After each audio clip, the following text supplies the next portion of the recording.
What's up, everybody? Welcome back to another episode of Refine. I'm so excited for today's episode. I think I'm excited for all of them.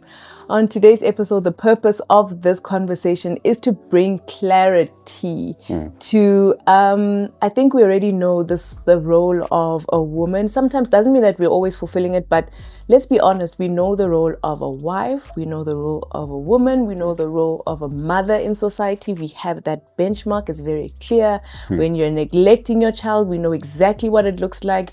But we don't know what that looks like when it comes to fatherhood and present dads. And sometimes present fatherhood looks like just attending one soccer match and you feel like, yeah, you've made it in life. And I don't think that's quite the case. So I think it's an important conversation to have because I think it will also help us navigate things, particularly if you're a family, you know, and maybe the wife might feel or the mom might feel like she's pulling a lot of the weight. It will open us up a little bit more and bring understanding. Or if you're co-parenting and you're really trying your best to help one another find a middle ground and a common understanding as to what fatherhood looks like, present fatherhood looks like, and motherhood, this is what today's conversation is all about. So I have one of the drippiest dads out there. I was waiting for that line.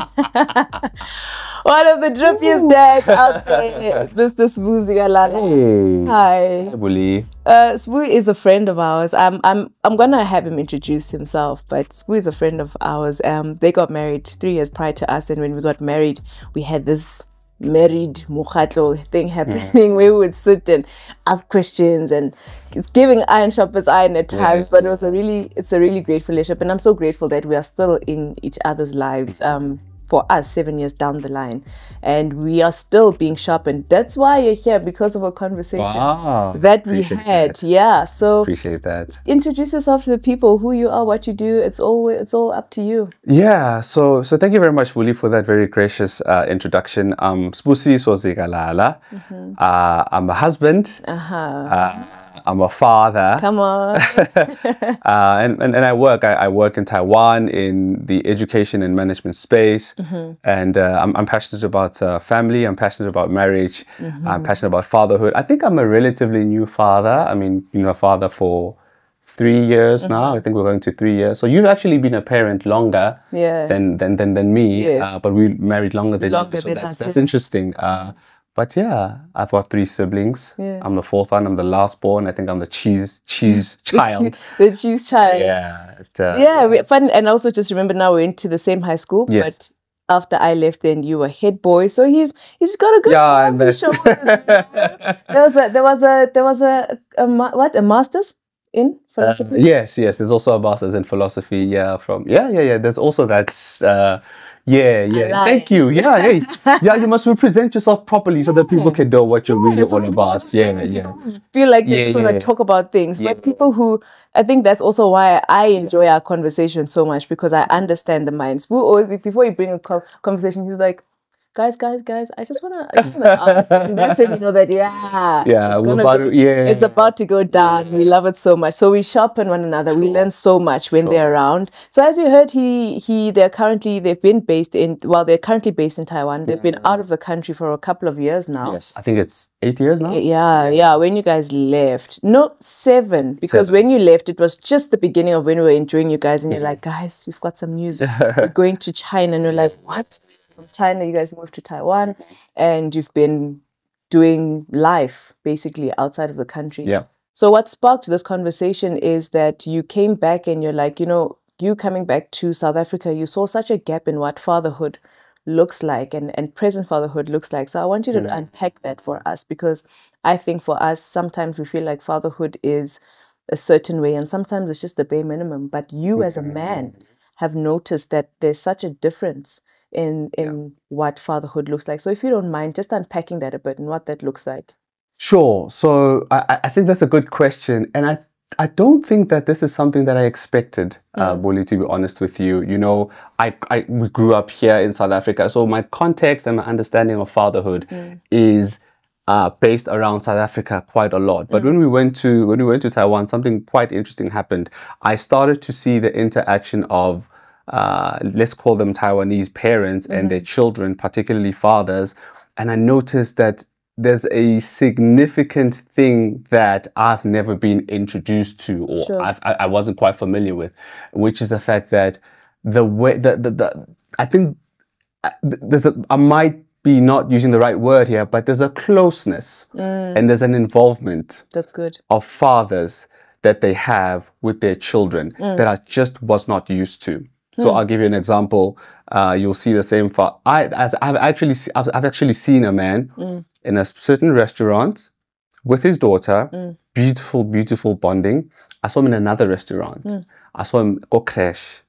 And and I'm beginning to think, doesn't this beautiful girl have a mother? Have a mom. Yeah. So I think that's one of the things that for me is like, okay, this is not what I expected. This is not what I thought of where the subject of fatherhood is concerned.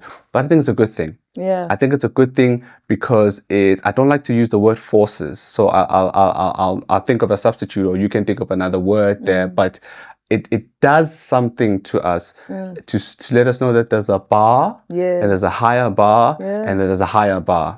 And you know, we love our South African fathers, but sometimes there's a tendency to kind of say, okay, I'm doing better than the not so great performing father. And I think we've got to work at it. Yeah. I think we've got to work at it. So if you can unpack now having that understanding, because you've seen it differently in one country, you've seen it one way in yours, what does maybe present fatherhood look like? Let's begin to unpack and have this conversation. I think, like I said, society has always shown us, we might not talk about it, but everybody knows what is expected. So maybe if we can begin to paint the picture of what we think, you know, should be expected of what a present father looks like. So when you have your child, what role, especially because you have from small to big, you know, because I also feel like some fathers are like, handle the baby. I'll come back when they're like 6 or 7, when they know how to utter words. But I don't think it really looks like that. I think it's from the get-go. And to be quite honest, this is where Kevin and I struggled, especially with S in the beginning, because unfortunately he came from a background where his dad came in late. You know, he's raised by his mom. And my expectations of him were different because I was raised, you know, in with both parents, and I saw how present my father was in my life as a girl. You know, he knew how to braid my hair, he knew how to and angene taxini and all that stuff. So I'm expecting him to kind of know what to do, but he didn't. You know, so then the frustration came because I thought you should know better, and he didn't. He didn't. So maybe let's begin to paint that picture of what present fatherhood could look like. Like, what does it look like? The note's broad, but we're gonna narrow it down. Yeah. Sure. Look, maybe let me start. In action, not theory, not talk. Like, what does it actually look like? We're trying to, you know, does it look like taking the kids to school? Does it look like feeding them, changing them? You know, like you said, spending time with them. What does it look like in action? In action. I hope. Look, I'll begin by starting to say what I think it's not. Okay. Yeah. That's good. So and it's just not that it's a bad thing, but it's probably a conversation for another time. Yeah. I think that present fatherhood, in my opinion, is not co-parenting. So I think as a father, you must live in the house of your son or daughter. Yeah. Okay. And presumably, again, I will assume that you should be married to the person that you're with, but not necessarily. But for sure, you must be in the house. Yeah. And I think, let me answer your question by letting you know what I got up to as a new father. Okay. So when Unomta gave birth with our son, she had to be away for like 6 to 7 days because she was just recovering, and we were in a new country. Yes. So basically, I had to sort of look after the baby. Yeah. Yeah. So I had to change the baby. I had to kind of, when the baby needed to be fed, take the baby to the mom and clean up and prepare, make sure that there's food and make sure that like anything that Nomta needs is there. You know. So I think what we really desire as men and as women is that constant state of fatherhood. So in my opinion, where you are needed and where there's a gap to fill and you fill that gap, I would say that that's the highest degree of fatherhood. But life is not like that. We have work to do, we've got bills to pay, and we've got things to do. And so I think that as the gauge that I measure myself up against as a present father is, first of all, am I at home? Am I involved in the home? Do I provide and do I protect? This is my own standard, and this is a standard that I tend to sort of judge other fathers by, particularly the whole thing of, do you provide and do you protect? I think it's conservative. I think sometimes it can be controversial. I think it's a conservative position, but I conservatively hold that position. I think being a present father, I would like to compare it to somewhat being like a bouncer in a club. You know, when you go to a club, and not that we club, guys, we don't. No, but we understand. We understand. Good. In other, just in another life, yeah. But when you go to a club and there's a bouncer, there's a sense of protection that you feel. I think that a father is that in the context of his home. I think the children must feel safe. I think the children must feel that we're protected. I think the mom or the wife and the people in the house should also feel the same. And that's why, for me, there's an intricate, weird link between fatherhood, being able to protect, and gym. Physical fitness, being able to be able to run, to be able to do squats, burpees, and all of those things, because those things are practical measures. We're talking about practicality, right? Yeah, those are things that I think will beef you up as a father. You spoke about how your wife had to be in confinement because that's how they do it that side. Yeah. The other side is like, have a kid, go home, depending on what it looks like. But I also want to, I'm quite, I don't want to say nervous, but apprehensive to say that fatherhood should be a filling of a gap. Okay. You know, I would like for us to talk about how to, or maybe how, because remember, we're different families, how we can approach the conversation of what your role as a father looks like, because at least you were told that she is not going to be around. She needs to recover. You must just bring the baby, and then after that, the baby's all yours and you handle it, right? And that is what it looks like in Taiwan. But in South Africa, what often happens is the mom has the child, the mom nurses the child, dad's life goes back, you know, to what it is after a week. He can go to work, he can go to gym, he can come and spend time with the baby for 2 seconds as the mom goes to bath, then she comes back. He's like, here's your kid. Those are the things that I'm instead of filling the gap, how can dads from a very young stage be present? And then how can they have a healthy conversation to build what fatherhood should look like in their household? So for example, what I'm seeing, this is what we stumbled into. I guess we spoke about it, but what I'm seeing is my husband takes care of Essie, I would say primarily, or handles the stuff that's got to do with Essie. I do all the admin. I've got the reports and everything like that, the emotional well-being and stuff, but he's present, making sure that she's at school, you know, takes her to school. He takes her to the hair salon. He will spend time with her. When I've got to do, especially because my job is to sometimes be on the streets and to go to events, he's not babysitting. He's a dad at home with his kids, you know. And I think I would like for us to blur that line between not filling in gaps, but dads just being as present, and how they can paint that, or how we can paint that role. Because I think sometimes we have to, and I've had conversations with kids like this before, where it's kind of like, I have to revolve our lives, or we revolve our lives around his schedule, instead of him finding a way to fit us in his life, you know, so that we are this beautiful working organization or family, where it feels right, not fair, where it's done right. Yeah. I hear you. And I agree. You know, ideally, I don't think we want it to be about filling in a gap. But so this is sort of what I think can help us as gents. Be present, okay? And I think there's a struggle that we have as guys that we tend to sort of tug with, and it's this thing of being occupied or over busy. I'm not too sure how to explain it. I think guys or generally as men, there's a tendency to kind of want to constantly be occupied with something.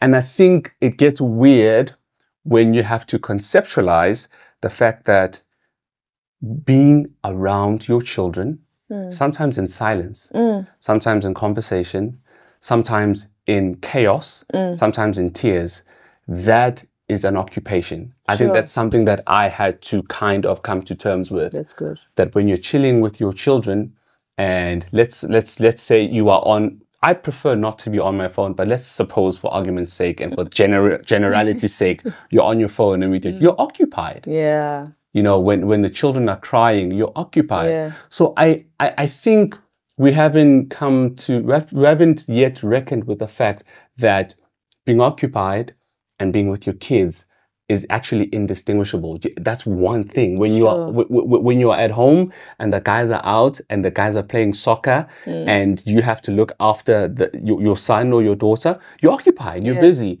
I don't know why it is, but we don't tend to think of it in those terms. Yeah. We tend to think that, okay, I'm with my son or my daughter now. Okay, so when am I going to get the next call to kind of come and chill? And I think we need to change our mindsets on that. That's good. I think that doesn't show how much you prioritize your family. And I think that you can change it. You know, the nice thing about Insight, which is what I've always loved about kind of getting married young, sorry to be going off the tangent, is that there's room, Buli. There's room to make adjustments. There's room to change. There's room to do things differently. So I think my biggest word on that would be that when you are with your children, bro, you're occupied. Your time is not being filled. You're occupied. You're doing something. And you're doing something important. And I think that's good because men often say, I'm going out in order to be productive. No, you're productive. Your productivity is also when you're there with your kids. I think that's something that I've learned. I've got the recording. You must take out your notebooks.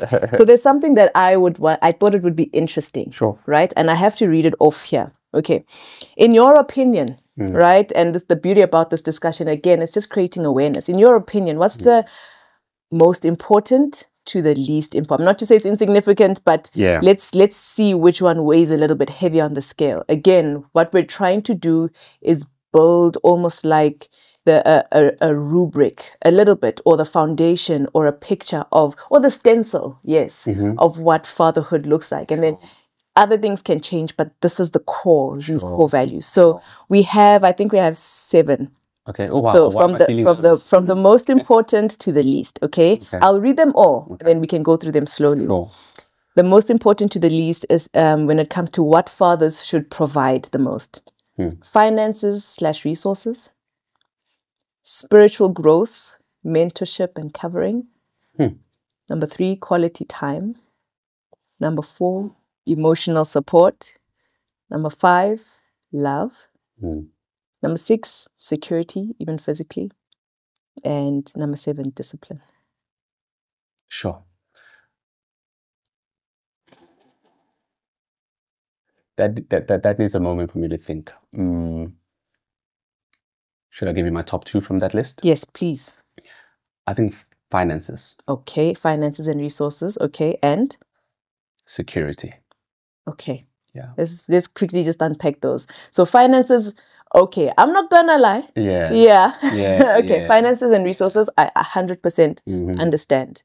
Maybe you can explain why it matters to you. I think it's kind of like an arrow that has 2 sides. Okay. So the one side is towards you, your wife and your family, but I think the other side is towards yourself as a guy. Okay.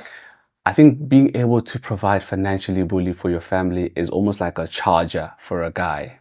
I think it gives him the chutzpah, I think it gives him the energy, and I think it gives him that wanting to provide more for his family. So that's what I've kind of noticed with myself. The financial provision of things is actually really the charger. Okay. It keeps the phone going, but it energizes me to want to kind of do more for the family. So I see it as like a double-edged thing. Okay. In a positive way, yeah. And then you said then security. What does it look like? Are your kids bouncer? You know what I was thinking about actually when I was answering that? I was actually thinking about my wife. Okay. Yeah. I think fatherhood, it's weird to say, but I think fatherhood is incomplete without a secure mom, and therefore that will translate into secure children. Yeah, I think it's a big deal, Buli. That is something all by itself. I think I wonder if they are I think it's a big deal. I think it's a big deal. And again, it's one of those things where it kind of looks like they're not connected, but if you begin to think about it, you'll see a relationship, a positive or negative relationship between the security of the mom and the security of the children.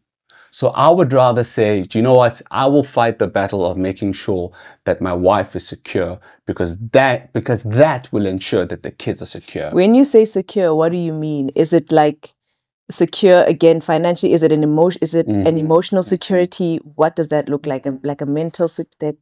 I would like to put it in the terms of being secure and being at peace. I think that's how I would describe it. That's how it sounds to me when I want it to sound right. Okay. Being at peace and being at rest, knowing that this man is doing all that he can for us. Offering baskets, please. Anybody have a cap or something? No, I honestly, because, and again, to maybe veer off a little bit to go into marriage, I found that for a long time, when Nomta and I were kind of having our struggles and our issues, the issue wasn't the issue. The struggle wasn't the struggle. The struggle was, dude, I'm not so secure, and I'm not able to articulate that properly to you. But once she was able to gather the vocabulary, I think it became really easy, because there's something weird happened. She was like, Sbu, I actually think I'm not secure. And at that moment, it was almost like, okay, you don't need to explain it any further. I know exactly what you mean. And I think I know exactly what I need to patch up to ensure that you're more secure. And that's helped us. Sure. It really, really, really, really has helped us. My goodness. So finances and security. Finances and security. So we've cut those. Now we are left with 5. What do you think comes next? Spiritual growth, mentorship and covering, quality time, emotional support, love, and discipline. Okay, spirituality for sure. Absolutely. What does that look like? Because we've been having some chats that, sometimes you'll find that it's the woman leading the things. We wake up at night or whatever the case. I don't know how people's schedules look like, and we're praying and whatever. And it just seems like there's this constant leadership of women leading spiritually, or maybe even fulfilling their role as watchmen, but the men are like... Yeah, it's true. It's true. And partly because I think that's just a representative of what's happening just nationally, like around the church. The church predominantly is not our church, but generally the church is full of women. And so that kind of reflects and falls back into homes. But as a guy, this is what I could say you could do to help lead your family spiritually. Make sure that it happens. So even if you feel not so confident in addressing issues in the Bible and kind of doing some, biblical study, something. Make sure that it happens. Okay. So you talk to your wife, you say, hey, once or twice a week, I want us to get together as a family. You can share for 10 minutes. The children will talk for 2-3 minutes how they feel, and then we'll all close. And then as the father, I'll close. I'll do a general prayer to close. I think this is if you're feeling a little bit, weird about entering into that space. But if God has led you to lead your family in a certain way, then go ahead and do it. But gents, let's not think that just because you don't have the spiritual acumen to lead your family, that you don't have to. Organize a time. Organize a time, make sure that it happens, and then when wife is done sharing the Bible and everything with everyone, she will, and I think that she'll play along. So I think one of the things that women are really good at is that you really, really play along with them very well, right? So even when they reference you, and even if they want to hear a view from you, it will be so reverent, it will be so good, and it will be so inviting, such that you will also want to lay out your opinion. regarding those biblical matters. And at the end, you ask Mama to close, and you can just, Father, we also thank you for everything, and we thank you with this family. Amen. It's not a complicated thing. Make sure it happens. Make sure wifey facilitates it, and you close it. Your children will love you. Your children will respect you, and your wife will have the highest regard for you. So spiritual leadership is not you leading the Bible study. It's ensuring that it happens, ensuring that it's facilitated, and that you wrap it up. And I think, and you can give me a different view here, that women and wives will be very happy to be involved with that. I think absolutely. Yeah. Like we're already waiting. Just say the words and we're ready. Absolutely. Yeah. So, okay, so that's top 3. It's amazing. We're getting there. Last 4. So quality time, emotional support, love, discipline. What's next? Discipline. Okay. Yeah. All right. Yeah. Let's see. Discipline. And I'm struggling with this. We have a son. In fact, we were supposed to meet and have our own thing last week, but we couldn't come because my son was giving us a little bit of a tough time. And I noticed how that, okay, it's not a lack of discipline, okay? He's 2 years old, turning 3, part of the process. It's part of the process of them growing and doing the most, Sure, but I do think that it gives a good indication of what can happen if the child grows up and there isn't a level of discipline in his or her life. And it's disturbing. Okay. I think even with the understanding that he's young, he's still going to grow up, it's all part of the psychological, physiological stuff. I mean, it's disturbing then. How much more when they grow up and now they're not disciplined. So, and I think that that's also one of the things that can tend to destabilize a family. Not children generally, but I think children that are ill-disciplined specifically can tend to put a strain between the relationship between the man and the wife. So I would say that for those reasons, for the sake of the stability of the fellowship between and the love and the intimacy between husband and wife, I definitely want to put the discipline of the children up there. So discipline's 4th on the list. Last we have quality time. Well, not last. Well, we have quality time, emotional support, and love. Sure, haven't mentioned love already. You know, as you're talking, I'm like, I know this man's going to put love at the bottom. Sure. I don't know why men do that, but okay, let's hear it. Let's see. Quality time, emotional support, love. I think emotional support. Okay. Yeah. Okay. I think I put emotional support next. Yes. I would want to put emotional support next because I just, you know, the family that I come from, Sbu Zikalala, and you mentioned things about being head boy and whatnot at school. I don't think I would be the person that I am had it not been for my mom's, my brothers, and my 2 sisters, and my dad's emotional support that I received. Sure. I think that really carved the man that I am today. And I'm actually beginning to regret, why didn't I put it higher on the list? Because in my forming and in my molding as a young man to who I am today, it's formed such a critical part.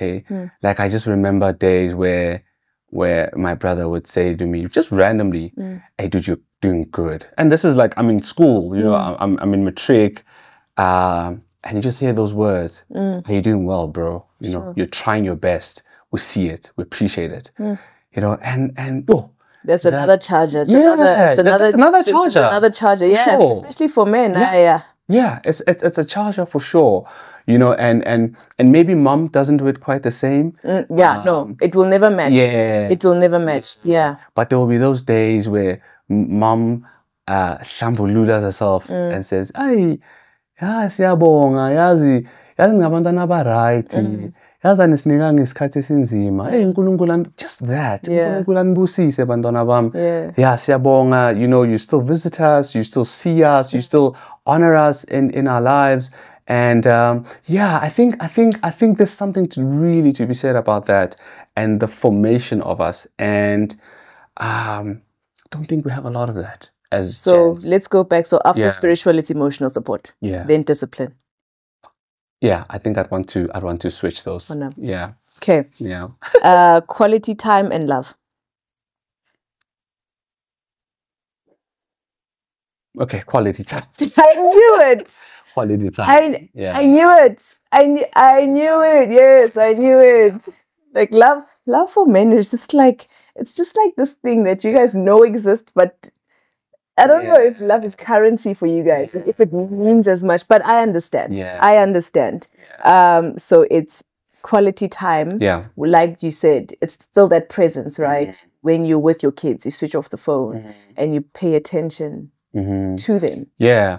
You know, I think this is actually, when we moved abroad, we were here for a year. Yes. And we could kind of gauge the sense and quality and the texture of our marriage. Buli, when we moved abroad, and we stayed there for like 2-3 years. You must understand, it's just me and Nomta. Yes. Nobody else. I remember. Nothing else. You were looking at each other like this. Sure, the quality time. The quality time. And I think, you know, and look, I say this with humility, but marriage for us is not one of those sore points. Sure. Yeah, it's not a thing where, you know, sometimes you get together with the gents and just really to say it's like a venting session. You know, and you just share your heart. And it might be marriage for one guy, it might be finance for another. When I'm in that space, it's never marriage. No. Never. And I think it's not marriage. And I think that those years abroad, when it was just me and her, God was just doing something. A bond was being formed. And not to say that people that haven't been abroad and by themselves don't have that. But goodness me, I can testify to the fact that there was just such a strong bond that had happened. And sure, it's good. You know, it's good. You know that this is my woman, and hopefully the woman says, this is my man. And they're not going anywhere. And there's a bond that's formed. I think for us being abroad has been that, and that's also made me realize the importance of quality time. So I can't not have that with my wife and not give it to my children. I think that would be unfair. Quality time was one of the things that helped us to be where we are as a married couple. How can I not pour out into my kids and see the potential of what they could be if I was a father, to give them quality time? So it's bottom on the list, not bottom. Love is low on the list, but high actually. High quality time. I think that's where you see how practical men are, that all these things can build to show that I love you. It's just that, you know, for us, we are usually governed by the feeling, but you guys are more practical to say, let's plug in all these things. It will equal love. I think that's what I'm understanding. Not to say that it's insignificant, but this is how we practically get there. While we base it first on feelings and emotions, and that's what drives us. And not to say it's wrong, it's our fuel, right? For some women, but I'm starting to see the differences and how this very interesting list, you can take it. Love the list. Thanks. You can take it to your families and begin to say, let's use the stencil, tweak it here and there to create this thing for our home. But I do want to ask that there are fathers that unfortunately, due to circumstance, don't live with the mom of the kids. How can they be as present as we rap, and still and the child still feel like, you know what, I didn't live with my dad full time, but he was extremely present in my life. I didn't even see that gap, because I know it's possible. Tough. I think that's tough. Father, bro, if you are in that situation, I think you're in a situation where you have to make a lot of effort, because that is not the ideal. So we're moving from a situation where we're moving from what is non-ideal to what is close as possible to ideal. So I think the first thing is to actually recognize that. Sometimes we glorify these types of things, like we co-parent well, we know we're not together, but the kids are thriving and all of that stuff, and we don't know if they are. And again, not to say that there's not a case to be made about that, but in a situation where you're not living in the house with your children, it's not ideal. And I think the best that you can do is just put your best foot forward. If that means being there when you say you're going to be there, then do that. That's good. Have integrity. but it also means when you can't be there, also say it. You know, and this is also one thing that is quite hard for me. It's weird. It's so easy to say, I'll be there for sure. You know, don't even think twice about it. But bro, if you have plans and you know that you've committed to those plans, just say, look, I can't do it, and that's actually part of that non-idealness or unidealness of the situation that you're in. But yeah, that's what I would say. Put your best foot forward. If you want me to be more specific, I'd say be a man of your word. If you want me to be more specific, just have integrity, like mean what you say and say what you mean. And I think, do what you say. Yeah, and do what you say. Yeah. And do what you say. Yeah. But recognize, bro, that you're not in an ideal situation. Yeah, take it from there. Sure. It's not ideal. There's so many things that I could say. I really wish that hopefully before you leave, we can sit and talk about marriage. This man has plans. We've got a whole library when it comes to marriage. We sit and we, like I said, it's iron sharpens iron when we get there. And even some of the things you've mentioned now, like the quality time, my husband and I sat and we're like, I think our friends might be offended, but we are no longer going to be honoring as many invites because we really just want to spend time. That's a good decision. Yeah, we've just got things to do now, and we see the season that our life is in, and we're like, okay, this is what we're going to need in order to go forward. This has gone as far as New Year's. Sure. That it's just us two, our kids, if anything, but it's just us two, and there's a way in which we want to enter this new year. It's just different. So we're learning. We see the the quality time. When we sit down with people, we love being sharp and we want to be challenged, corrected, because there's a beauty that comes out of that. So yeah, hopefully before you leave we can sit again, should the Lord lead us to do so, and we'll speak about marriage.